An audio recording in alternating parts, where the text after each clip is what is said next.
On today's show, you probably don't agree with it, but Anthony Davis has a reason that he wanted to come back and play this game against the Brooklyn Nets. I kind of respect it. Talk about that and more today. It's Locked On Mavs. I'm gonna get a city like that.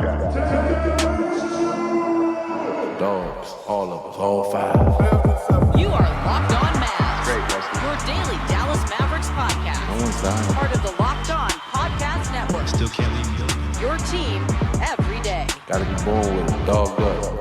And welcome. You are locked on to the Dallas Mavericks, your team every day. My name is Nick Angstadt, media member covering the Dallas Mavericks for 10 years. Thanks for being an everydayer, making Locked On Mavs your first listen. This episode is brought to you by Monarch Money. Take control of your finances with Monarch Money. Use the code LOCKEDONNBA at monarchmoney.com for 50% off your first year. And joining me, as always, the Postgame prodigy from the great Slightly Biased YouTube channel. What you got for me, Slightly Biased? We put the tank back in the garage. You did. I just now noticed that. Wow. The tank is away for maintenance. The tank background is gone on his video here. And for the time being. Wow. It's a new dawn. It's a new day. It's a new life for the Dallas Mavericks. Anthony Davis returns. Mavericks get a win against the Nets. We'll talk about that. We'll talk about Naji Marshall. Another 20-point game for him. PJ Washington, his role now with Anthony Davis. But let's start here slightly. A lot of talk about Anthony Davis since he even went down is, will he come back? Is he going to come back? And then the talk, when it realized he could probably come back, evolved into, why is he coming back? And many of us, myself included, I think you agreed with this sentiment. Why is he coming back? There's no reason. There's not real upside for him to come back. And I still kind of think that. I still think that there really is not a ton of upside for him to come back at this point in the Dallas Mavericks season, where they are with Kyrie out. There's just not a ton that the Mavs can gain here, at least big picture wise. If you're looking at the day-to-day, you're looking at the small picture with the Dallas Mavericks, you're looking at this season alone, you're looking at what the Mavericks can gain just in what they can control and what they're able to do. Anthony Davis gave a quote to Leslie McCaslin after the game in Brooklyn. It was Anthony Davis' first game back since, it's wild, Anthony Davis' first game back since his debut, the day that they had the fan protest outside the arena when he went down with an injury. Like, that is still a wild concept for me to even think about. Like, that's how much we've gone through, that is just going to be an aside that we'll just mention here in Anthony Davis' return, that day all happened. Yeah. Anthony Davis said this about why he wanted to return. I play basketball. This is what I get paid to do. Anytime I get a chance to come out and play, I'm going to do it. I seen where we were a man down forever, sometimes playing with 7 guys, 6, 8, and it felt like if I was 100% healthy to go play, I was going to go do that. I stressed that to my team. I stressed that to the organization as well. So tonight, we felt like I was able to play, and that's what I wanted to do. I'm not one to throw in the towel and sit down. And honestly, we talked about Anthony Davis yesterday, and I believe he can be the number one player on a championship team. It's got to be the right team built around him. But if that's going to be the Mavericks guy now, if it's going to be Anthony Davis's team now, and, you know, go over Kyrie's team, AD's team, whatever, but if it's going to be his team, then I think you need a mentality like this from your star player. And I respect it from Anthony Davis. I don't necessarily agree with it, and I kind of feel like the Mavericks felt the same way. The report that Tim McMahon said that there are people in the Mavericks organization that didn't really want him to play, and Anthony Davis did. They probably feel the same way. You know what? It's probably not in our best interest overall for you to do this, but if that's what you're going to do, we'd rather you have this mentality and want to play for these guys, especially the part where he mentioned we were down 7, 6, 8 guys and they were still fighting. He came back for them, and he came back because he could. Yeah. Yeah. I mean, that's, I agree. Like, probably not for the best interest, all things considered, to bring him back. But I sort of talked about this a week or two ago when we were talking about this, where let's see where they are. If they're still in the play-in mix, like really in it, which they are, and AD's ready to play. And literally in it as we record right now. Yeah, they are the 10 seed currently. That's the pathetic Suns are playing currently, so we'll see what they do. But and also the spiraling Kings are only a game ahead of, I believe, of the Mavericks at this point in time. Yeah. So the spiraling Kings are playing the Boston Celtics tonight. Can we not call them the baffled Kings? I like the baffled Kings. I tried to go with the first letter of their city name. I don't think we can use that anymore because that was from the Hallelujah song. What, the baffled Kings? The baffling Kings took. No, we can go back to the baffling Kings. Bagley overlooked. But no, yeah, I mentioned like it's gonna get weird when AD's ready to play and wants to play. That was gonna be the situation I was always monitoring, because what if he wants to play and he goes to his team and says he wants to play and they relay that to the Mavs? What are you going to do? Are you going to say no? This guy's played 3 quarters for you. You just traded for him. You just traded Luka Doncic for him. You really can't risk him being upset at you for any real reason. You can't risk him going into the summer like, man, I don't know if I want to, like, this organization. I wanted to play and they wanted to tank. That's not really what I've been about. Like, I've been with the Lakers. I want a ring in the last 5 years. Like, that's not what I'm about. That leads you to some awkward stuff. So if he was ready to play 100% and the season wasn't completely and totally cooked, and what I mean by that is, like, their playing chances were completely and totally cooked, then yeah, bringing him back does make some sense. And if he's healthy, if everyone says he's healthy, then okay, let's see. They're still in it. They can still make the playoffs. Like, I know I know it's still a long shot. No 10 seed has ever made it, and the Mavs would be in position probably to do that because maybe they'd catch the baffling Kings, but I don't know. Anthony Davis, I think, is the best player in the play-in right now. I mean, it depends on what you think about Anthony Edwards. I think that Anthony Davis is a better player. And having a great year. And so you have a chance in all these games, and it is just a one game against each of those teams if it ends up being that. So you do have a chance to make the playoffs, to go in and do that. Anthony Davis also, after the game, said, to Leslie McCasm, like you said, we have 12 games left. That's not true anymore. I'm not sure what Phoenix did tonight, but we were tied. I wanted to make sure I had a rhythm, make sure if we're able to make a play in, see where we go from there. He's watching this. They're all watching this. They know where they are, and they know that it's not completely out of the woods yet.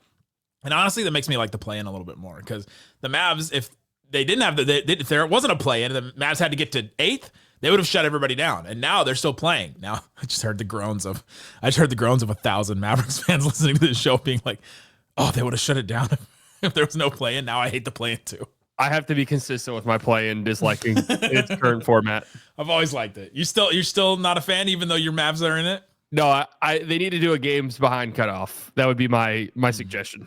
A games behind the 8 seed cutoff, where we're like, do we want the Miami Heat in the play-in tournament? No, we don't. Well, not now. We don't want them in it. So that would be my critique of it. But yeah, I mean, they're only what, they're only 3.5 games out of who? The Heat. The Heat are, that's just because the Eastern Conference is. I know, that's the thing. What's your cutoff? 3 games? It's like, that can't be it. Whatever the Heat are behind, that would be my cutoff right there. You can't go on a 10-game losing streak at any point in your season. We need like a committee, like the BCS or something used to do it, or the college football. No, it's college football playoff committee. We need that. We need to select a team. But no, I mean, I get where he's coming from. And I'm always going to respect the players for wanting to play. It's kind of what we've said. Tanking is an organizational thing. The players aren't going to do it. And you could look around the league. The pathetic Suns were like this for a while, but I think they've sort of been rejuvenated by the fact that the Mavericks are where the Mavericks are. You watch teams and you can see that everybody on the court just sort of feels it. The team feels it. They know our season's kind of done. You see the getting back on defense and transition is a little bit slower than it was maybe at the start of the season. Your rotations aren't as quick as it was. You don't really close out on that 3-point shooter, even though the game plan says, hey, let's at least try to run this guy off the line. All of those things. We haven't seen that with the Mavs. This hospital Mavs team is still trying really hard. And when you're AD, and yeah, you are now the leader of the team, especially with Kyrie not going to be in the picture for probably the next calendar year or so. You want to lead by example, and I do respect that. So, yeah, I'm happy that he played. I'm happy that he came out healthy. And if he's 100% and he wants to play, I think it's hard to tell him no, is really where it's at. And the Mavericks absolutely did not. And that's why he played in this game. And you know what? He's going to do it. And so now that we're about to talk about this game, actually, it's time. It's time for everybody. Go down the elevator. Split your brain. Because we understand why the Mavericks, why we should shut everybody down and why they should go for the tank and why they should do all that. But that's not the situation they're in. And so now they're going for this 10th seed. Anthony Davis is back, and we're going to cover this Mavericks team as it is. So sever your brain. Let's go. We'll talk about this Mavs win. I'm dropping spoilers. Coming up.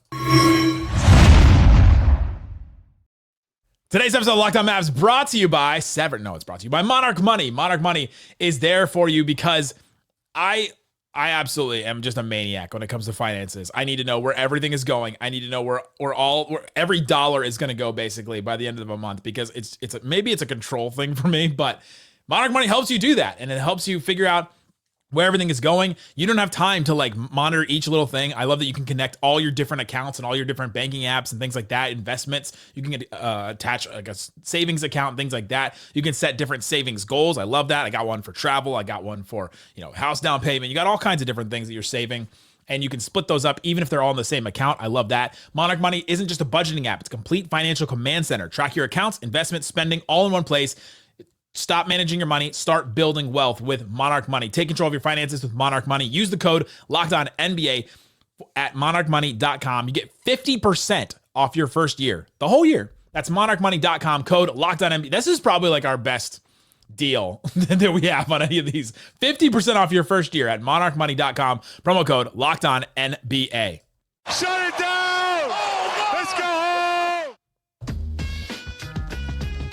Thanks everybody for hanging out with us on Locked On Mavs, being part of the show, part of the Raccoon Squad, what we call our listeners. We appreciate each and every one of you for checking out the show, being with us. We'll have a live show. Slightly will be there. Isaac will be there. Maybe some other friends will be there as well at Four Corners Brewery in Southside in Dallas, April 8th, the day before Luka returns and plays the Mavericks. So join, commiserate. I don't know what's gonna happen, but we're gonna have a fun time. We're gonna do some shows, and we'll do all that. So join us there. All right, Slightly. I'm gonna do it again because I just had so much fun the first time. It's time to talk about the Mavs win against the Brooklyn Nets, and I know everything is terrible, but go down the elevator, sever your mind. Mavs get a win against the Brooklyn Nets, and it starts with Anthony Davis. He plays in that first quarter. Total in the game: 12 points, 6 boards, 3 assists, a steal, a block. And I thought he set the tone in the sense that their defense is just like a competent defense when he's out there. It doesn't matter who's playing. Jason Kidd played Jaden Hardy and Brandon Williams at the same time. We were both, not the greatest defensive guards in the league. Brandon Williams definitely tries, and I think Hardy tries, but is definitely not a good defender. And when Anthony Davis is out there, your defense is just going to be solid or good. Yeah, and we've seen, going back to the severed thing, I don't know if you saw our guys at Rollertown. Do you see that? Well, they do. They steal my bit. Ben Stiller was wearing a Rollertown Brewery hat on set. Let's go. Is that crazy? Well, he's been part of the Dirk tennis event and things like that before. So those guys have crossed paths in the past. Well, how about that? Shout out to our guys, Ben and Skin, and Dirk. But anyways, always shout out to Dirk. Can we just shout out Dirk again? Shout out to Dirk again. That's fade away real quick. That's it for free promo. I'm gonna fade away real quick. For Dirk. There you go. I'm gonna invoice Ben and Skin for that one. But I mean, AD, we've seen like this team, whenever they just plug in a two-way big, how much more competent they look, even with all of their other injuries. Like, they just look so much better when Kai Jones is playing or when Moses Brown was on the court. And part of that is having a rim deterrence. Part of that is having a backline defender, somebody who, if a guy gets beat on the perimeter, it's not game over. We have a guy who can block shots.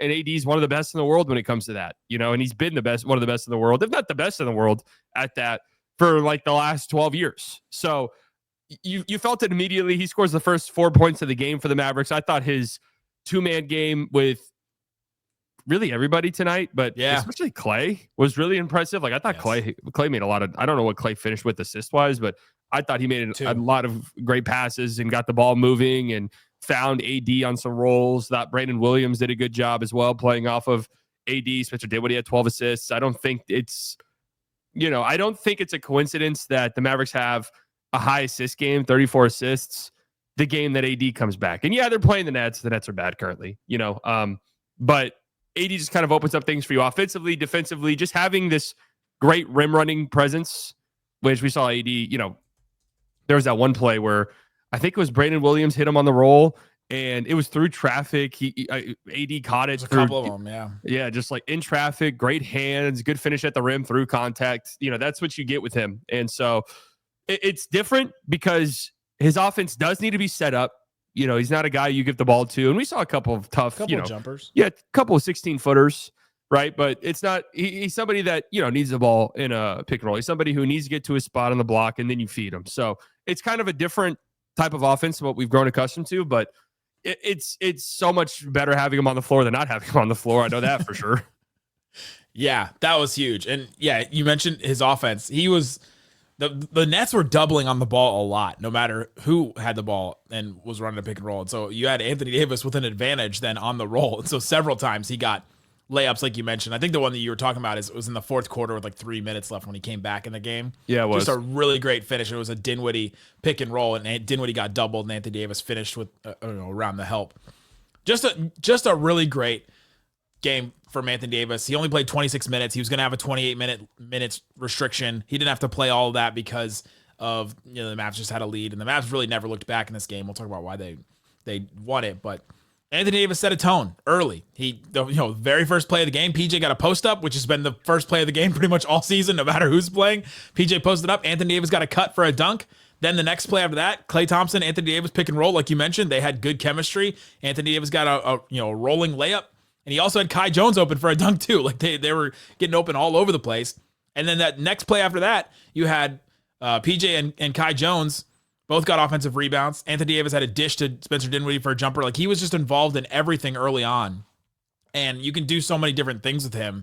And it's wild just how much one player in basketball can change everything around you, right? Like the team just took such a leap.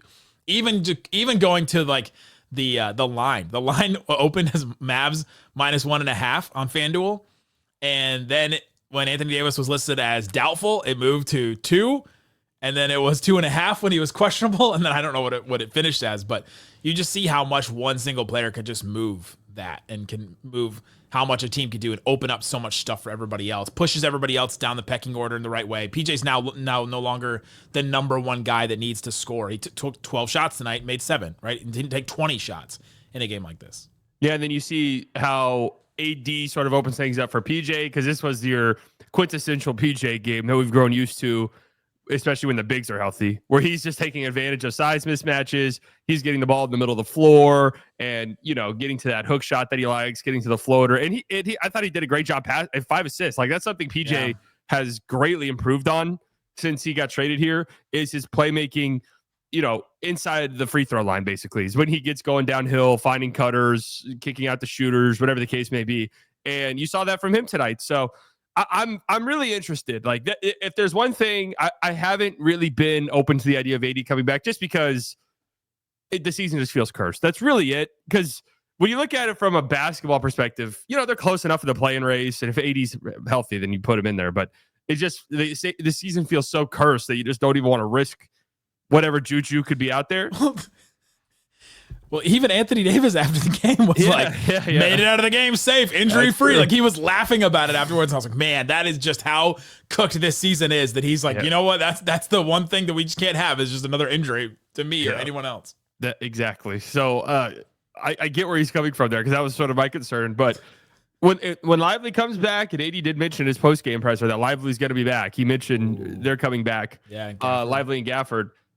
Letting Lively go out there and play with AD, even if it's for 5 or 6 games, could be pretty beneficial moving forward, just to see what you have. So that's going to give Any-Me so much life. Any-Me is going to absolutely love that. I miss watching Lively play, man. I did too, man. It's been such a long time. And wasn't it January? Yeah, January. It's just, this season just feels like it's been 10 lifetimes, 10 any lifetimes. I feel like I've been severed 10 different times. Hey, chill out. Chill out. Hey. You said you were gonna go to spoilers. Yeah, it's too early. That's right. I'm caught up, but Yeah, I am as well. Did you think that Anthony Davis looked slower and sluggish like in the last 3 quarters? Or do you think he was just, I chalked it up to coasting. In the second quarter, I almost legit thought, oh my God, is he hurt again? Like how slow he was running and just like kind of waddling up the court. It felt like he was going to grab like at the adductor area, and then he kept like moving his hand back, and I was like, oh my God, am I paranoid right now, or is he concealing an injury? And then he played the rest of the game, and I don't have that concern anymore. But for a second there, I was like, I know the season is cursed, but is it that cursed? Yes, had the same exact thought. There was even one time where he was like walking towards the end, it kind of looked like he was grabbing at his stomach area, and I was like, oh no, please don't tell me. But no, it did look like he was a little bit sluggish, and if I had to guess, probably a little tired. I mean, we know what this is like. We've seen it. when you're out for, I mean, going on what, a month and a half since AD's played, that's a long time. And even think about before that, like he would have had to have played his way into shape because he had already missed like 2 weeks in the lead up to the trade and after getting traded and leading up to his debut. He had already missed time. So he's played this is now his first full game in probably 2 months. So yeah, it's going to take some time for him. We saw this with Luka when he came back from his injury with the Lakers, that it takes some time physically and condition wise to get there. So yeah, that was a good thing I had to remind myself too. Yeah, he last played February 8th. That was the Houston game. Yeah, and then what do you have before that? Yeah, before that he played. That was the Sixers game that he played with the Lakers, and that was January 28th. So that was like a week or so. Yeah, so we're basically 2 full months removed from his last full game. Yeah. He played against Charlotte. And he had 42 points in that game. Played 37 minutes. Yep. Yeah, has played. So Anthony Davis is coming back. He completely changed this team. Completely revolutionized everything that this team does overnight, basically, because they went from having no centers to then Kai Jones to then now Anthony Davis and Kai Jones, who they started together. And then Anthony Davis didn't play center until the very last point of the game, which I was surprised he came back in. But with 4 minutes left, they brought him back, didn't have Dwight or Kai next to him, and it was just AD and PJ there, and I thought that was interesting, and then took him out with like 2 minutes left because the game was done. But coming up, let's talk about how the Mavs got this win, because I think there's a couple of stats that prove how the Mavericks got this win so easily, and then let's talk about Naji Marshall, what he's been for the Mavericks and meant to the Mavericks off the bench. Talk about that and more coming up.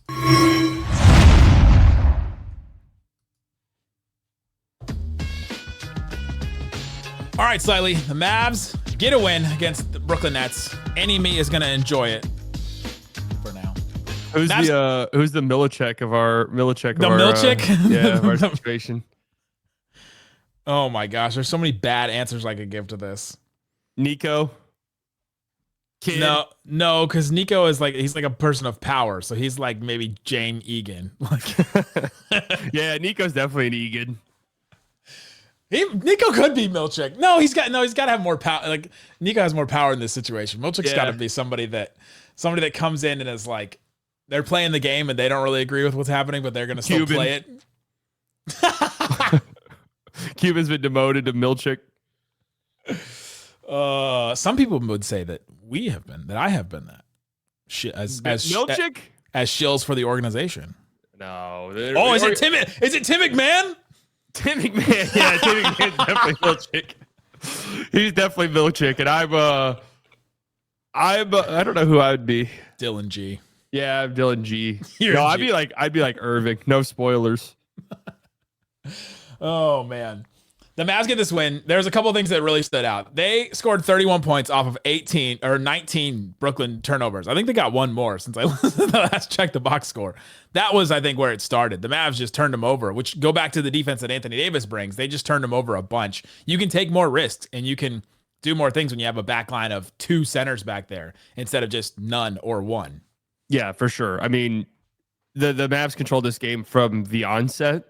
And I think it was defensively. The Mavs are great in transition, and that was a lot of it, like you said, forcing turnovers, getting out and running. That's not something we've really seen all that much of from this team. So since last year. Yeah, really since last year. I don't know how much of it you can chalk up to, wow, this is how much AD actually changes things defensively versus this is a Brooklyn Nets team that's been feisty at times this year, but isn't really good. And you showed up and punched him in the mouth immediately, and that was kind of the end of it. But yeah, I mean, like you said, when you have that backline defender, which the Mavs have been not just a backline defender, but one of the great backline defenders, and it does allow you to be a little bit more aggressive in passing lanes. You even saw, when Kai Jones and AD were sharing the floor together, and I think Kai Jones is just an aggressive player to begin with, but I saw times where Kai Jones was jumping a passing lane on the perimeter, or Kai Jones was going for a steal on a ball handler. Like, that's not something you typically see from a big, but if you have AD kind of roaming behind you, it does open up some of those possibilities.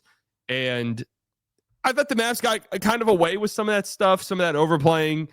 The Nets started the game 1 of 14 from 3. So they were not shooting well from 3 whatsoever, not like punishing the Mavericks for giving them space on some of these. But,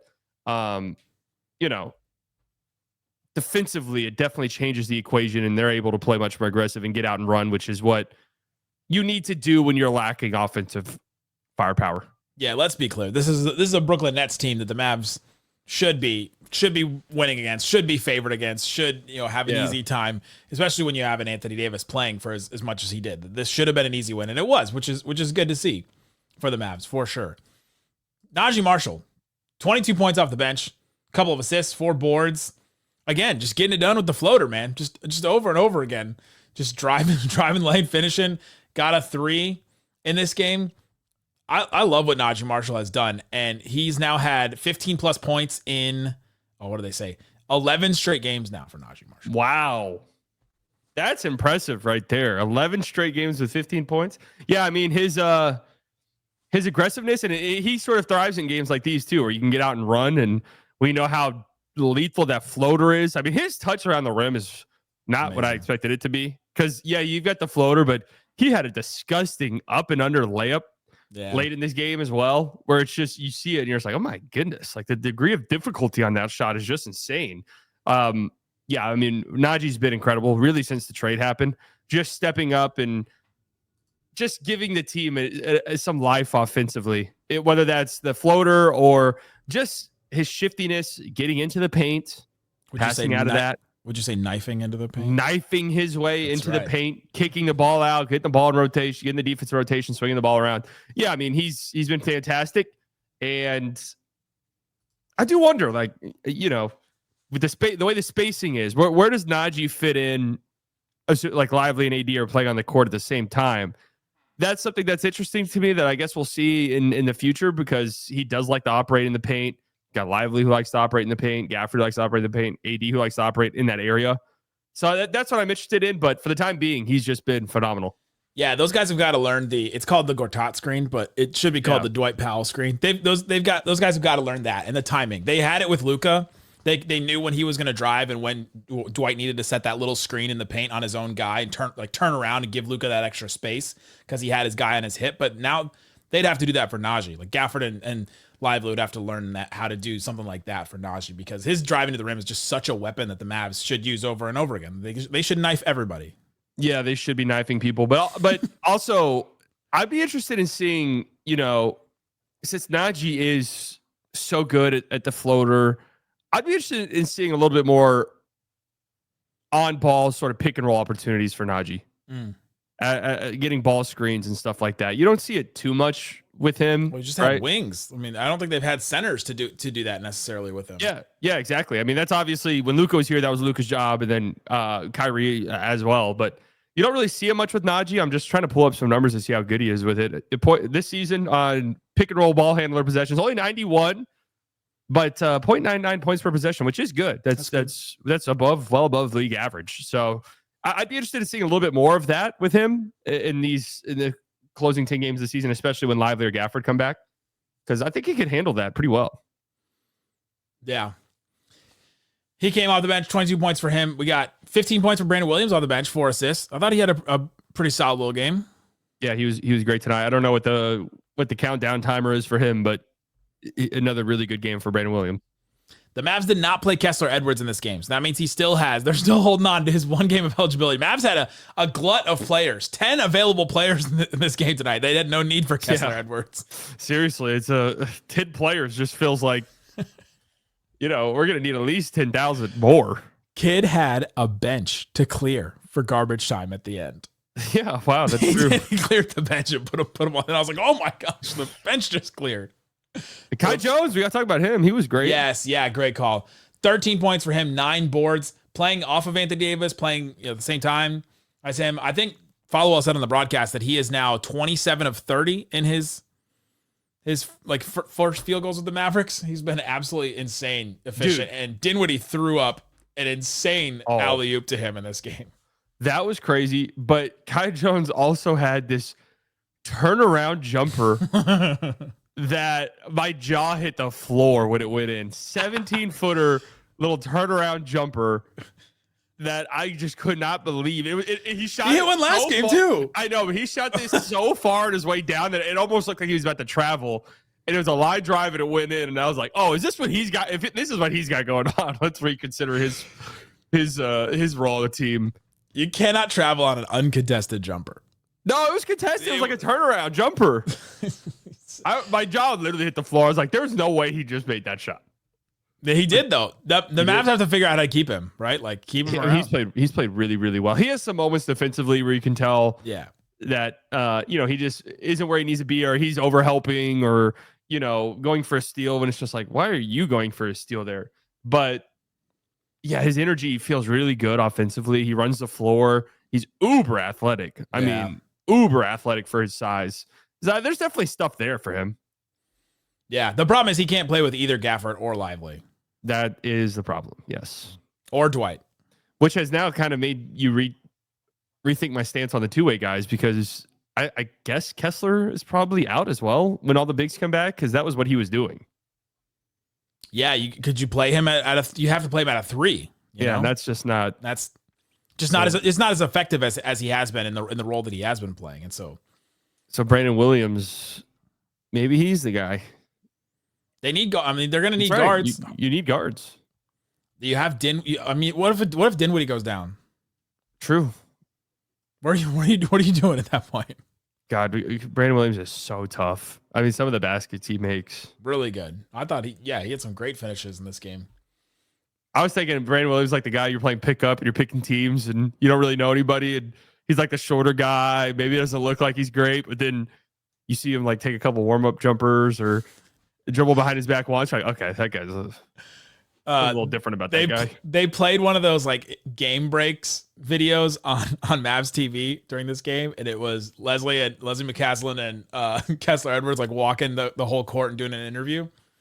And she was like, "You seem like a chill guy, one of the quieter guys on the team. Who's the loudest guy on the team?" And he did not hesitate and said Brandon Williams. That doesn't surprise me. No.